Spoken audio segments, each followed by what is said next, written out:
तो फ्रेंड्स, सभी ऐसे कैंडिडेट जो इंतज़ार कर रहे थे कि बिजली विभाग में हमें नौकरी करनी है तो कब वैकेंसी आएगी, उनका इंतज़ार ख़त्म हुआ।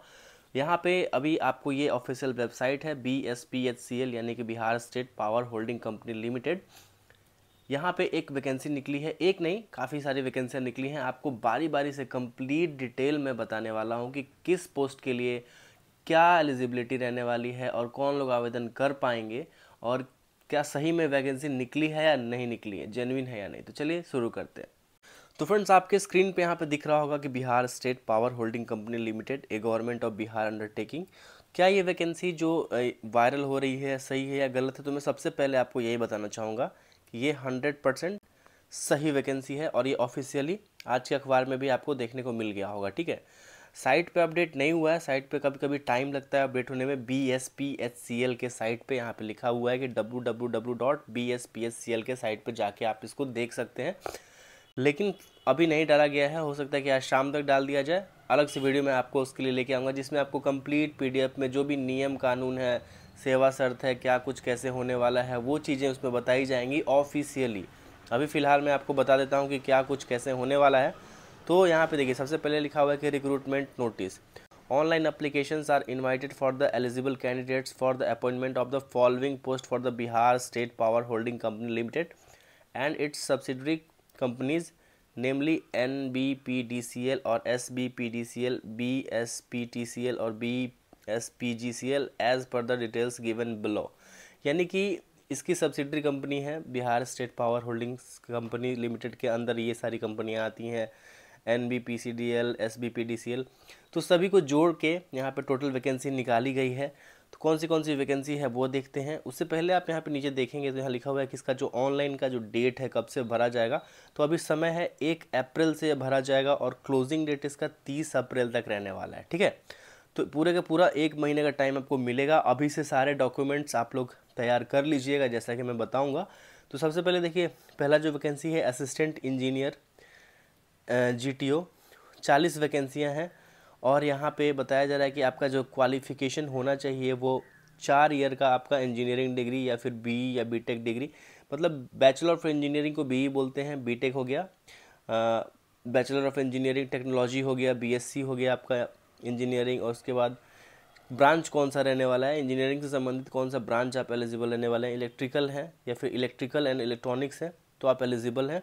लेकिन इसमें जो सिलेक्शन का मोड है वो बताया जा रहा है कि आपका वैलिड गेट स्कोर होना चाहिए, यानी कि गेट स्कोर में कम से कम आप क्वालिफाई होने चाहिए। क्वालिफाई जो लोग होते हैं उनका स्कोर वैलिड होता है। एक कट ऑफ होता है, वो बहुत आगे की बात है। कट ऑफ ज़रूरी नहीं है कि आप पार करें, आपका स्कोर कम से कम क्वालिफाइंग होना चाहिए। क्वालिफाई है तो आपका वो स्कोर वैलिड है और जिसका जितना अच्छा स्कोर होगा उसके अनुसार उसका सिलेक्शन यहाँ पे हो जाएगा असिस्टेंट एग्जीक्यूटिव इंजीनियर के लिए। ज़बरदस्त यहाँ पे पैसा है, ज़बरदस्त पोस्ट है असिस्टेंट इंजीनियर बिजली विभाग के अंदर। आप कल्पना नहीं कर सकते हैं कितनी अच्छी नौकरी है। उसके बाद फ्रेंड्स मैं आपको बताऊं कि जूनियर इंजीनियर इलेक्ट्रिकल GTO, यहाँ पे ये सेकंड नंबर पोस्ट है। जो पॉलिटेक्निक वाले कैंडिडेट हैं उनके लिए ये गोल्डन नहीं डायमंड अपॉर्चुनिटी है, क्योंकि बिजली विभाग के अंदर अगर आप इलेक्ट्रिकल से हैं और आपको जूनियर इंजीनियर की नौकरी मिल जाए तो इससे बेहतरीन जॉब और जो सपना डिप्लोमा वालों का होता है और दूसरा कुछ होता ही नहीं है। ठीक है, तो 40 सीटों के लिए यहाँ पे वैकेंसी है। आपका 3 साल का पॉलिटेक्निक इंजीनियरिंग मांगा गया है और वो ब्रांच बताया गया कि आपका जो ब्रांच है वो इलेक्ट्रिकल ब्रांच से होना चाहिए। अगर आप इलेक्ट्रिकल ब्रांच से डिप्लोमा है तो आप यहाँ पे एलिजिबल हैं। अब कुछ लोग के माइंड में एक कन्फ्यूज़न आ रहा होगा कि हम लेटरल एंट्री हैं तो क्या हम एलिजिबल हैं, क्योंकि यहाँ पे 3 ईयर डिप्लोमा लिखा हुआ है। तो बिल्कुल आप एलिजिबल हैं, क्योंकि अगर आप लेटरल एंट्री हैं और उसके बाद 2 साल का आपने पॉलिटेक्निक किया है तो वो इक्विवेलेंट टू 3 ईयर होता है। ठीक है, उसके बाद है फ्रेंड्स यहाँ पे क्रॉसपॉन्डेंस कलर की पोस्ट है, 150 यहाँ पे वैकेंसियाँ हैं, काफ़ी ज़बरदस्त। Graduate in any discipline from recognised university, यानी कि 150 पदों पे कोई भी कैंडिडेट किसी भी सब्जेक्ट से वो ग्रेजुएट है, यानी स्नातक करी है आपने, BA BSc BCom BTech BBA BCA कुछ भी करा है आपने, तो आप यहाँ पे एलिजिबल हैं क्रॉसपॉन्डेंस कलर के लिए। ठीक है, कलर के पद के लिए यहाँ पे आपका सिलेक्शन हो सकता है। डिटेल में भी वीडियो आएगी। और साथ ही साथ अगर आप स्टोर असिस्टेंट के लिए भी अप्लाई करना चाहते हैं तो 80 पदों पर निकली है स्टोर असिस्टेंट की। इसमें भी आप किसी भी सब्जेक्ट से ग्रेजुएट हैं तो आप आवेदन कर सकते हैं, जैसा कि आप क्रॉसपॉन्डेंस कलर के लिए कर सकते हैं। ठीक है, यहाँ पे सीटों की संख्या अच्छी खासी हो गई, 230 पद यहाँ पे आप ग्रेजुएट लेवल के लिए यहाँ पे निकाली गई है। नेक्स्ट है फ्रेंड्स आपको जूनियर अकाउंट्स क्लर्क, चौथा नंबर पोस्ट, 300 पदों पे वैकेंसी है।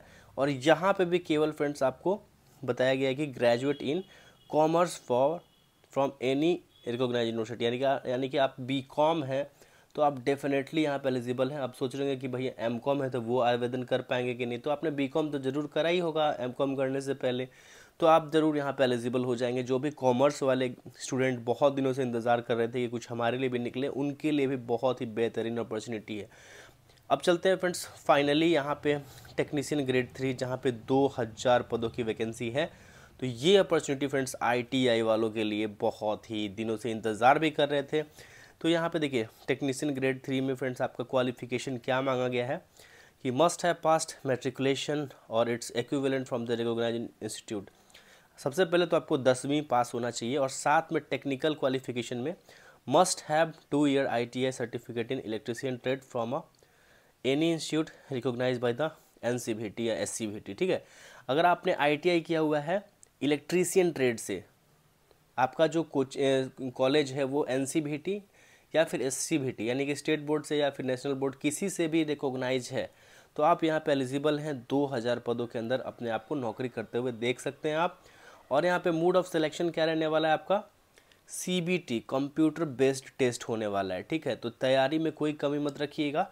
अगर आप चाहते हैं कि बिजली विभाग के अंदर हमारी नौकरी हो जाए, और इस पद पे बहुत सारे कैंडिडेट का सिलेक्शन होता है, खासकर जो लोग अपने अभी घर में प्रैक्टिस वगैरह भी कर रहे हैं, कहीं कहीं पे इलेक्ट्रीशियन का काम कर रहे हैं, ITI का सर्टिफिकेट उनके पास है, उनके लिए बहुत ही ज़बरदस्त अपॉर्चुनिटी है ये। ठीक है, और जिन लोगों ने ITI किया हुआ है, BTech किया हुआ है, डिप्लोमा किया है या नहीं किया है, तो ग्रेजुएशन वालों के लिए भी यहाँ पे अच्छी अपॉर्चुनिटी है।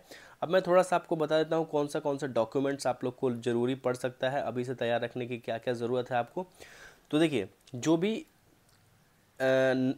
OBC के कैंडिडेट हैं, ठीक है, OBC या फिर आपको EWS के कैंडिडेट हैं, तो उन लोगों को जाति प्रमाण पत्र जो होता है वो स्पेशल होता है। OBC के लिए फ्रेंड्स मैं आपको बता दूं कि OBC के लिए NCL का सर्टिफिकेट लगता है। NCL नाम सुना होगा आपने, नॉन क्रीमी लेयर। ठीक है, तो 1 साल के अंदर का आपको ये होना चाहिए। तो आपके पास जो जातीय आय निवास आपने बनवाया हुआ है उसके थ्रू आपको विदिन 1 साल के अंदर का, 1 साल के अंदर का आपके पास होना चाहिए नॉन क्रीमी लेयर, जो कि बिहार सरकार के नौकरी के हेतु बनवाया जाता है। 2 प्रकार के नॉन क्रीमी लेयर सर्टिफिकेट होते हैं, एक भारत सरकार के, एक बिहार सरकार के लिए। तो आपको बिहार सरकार वाला बनवाना है। और वहीं EWS के भी जो कैंडिडेट हैं उनको अपना जाति प्रमाण पत्र बनवाना है, वो भी 1 साल के अंदर का होना चाहिए। ठीक है, सबसे इम्पोर्टेंट चीज़ फिलहाल तो यही है, और आगे जैसे ही नोटिस आएगा मैं आपको उसमें और भी विशेष तौर से बताऊंगा कि क्या कुछ कैसे आपको तैयार करके रखना है और क्या क्या चीज़ें ज़रूरत पड़ सकती हैं। ठीक है, तो वीडियो आपको अब रेगुलर मिलती रहेगी, और इस पे हो सकता है फ्रेंड्स आपको नोट्स, PDF वगैरह भी बहुत सारी चीज़ें हम लोग डालने की कोशिश करेंगे, क्योंकि ये बहुत ही इंपॉर्टेंट वैकेंसी है। तो सब्सक्राइब कर लीजिएगा अपने चैनल जॉब्स वाले भैया को, और मिलते हैं नेक्स्ट वीडियो में किसी अन्य डिटेल के साथ। तब तक के लिए धन्यवाद।